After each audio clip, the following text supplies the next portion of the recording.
siang iwan phai kela cái nó bị công thế cát chưa cả là biển ya chim ngoan rộ trong khi ngắm lá siêu ban tiếng ya chim ngoan rộ trong khi ngắm lá siêu ban tiếng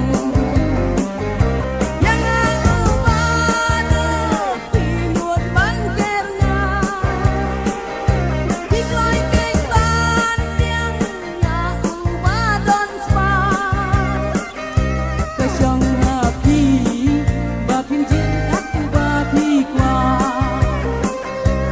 cho